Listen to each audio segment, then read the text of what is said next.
కాశీబుగ్గ టౌన్లో ఒక ప్రైవేటు వ్యక్తి వెంకటేశ్వర దేవాలయాన్ని కట్టాడు. అక్కడి నుంచి కార్తీక మాసం ఈరోజు చాలామంది అక్కడ దర్శనానికి వెళ్ళిపోయారు.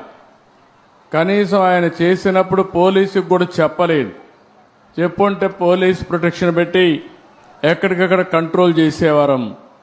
అది చేయని దానివల్ల 9 మంది తొక్కిడికి గురయ్యి చనిపోయే పరిస్థితికి వచ్చారు. 5 మందికి ఇంజరీస్ కూడా అయినాయి. ఇది చాలా బాధాకరం. నేను ప్రతి ఒక్క ప్రాణాన్ని కాపాడుకోవాలని అనేక ప్రయత్నాలు చేస్తూ ఉంటే కొంతమంది ప్రైవేటు వ్యక్తులు ఇలాంటి కార్యక్రమాలు చేయడం చాలా బాధాకరం. దీన్ని నేను చాలా తీవ్రంగా ఖండిస్తున్నా. రాష్ట్రంలో అందరికి కూడా విజ్ఞప్తి చేస్తున్నా, మన ప్రాణం చాలా ముఖ్యం.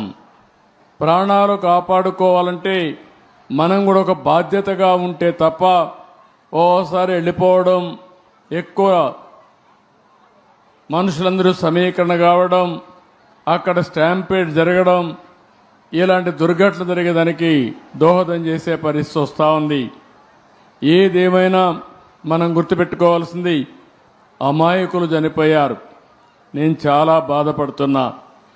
అందుకని ఈ దుర్ఘటన పట్ల చాలా సీరియస్గా తీసుకుంటూ ఎవరైతే దానికి కారకులో వాళ్ళందరినీ కూడా ఇమ్మీడియట్గా కస్టడీలో తీసుకుని పూర్తి విచారణ చేసి తర్వాత ఏం చేయాలో తదుపరి చర్యలు చేపడతాం.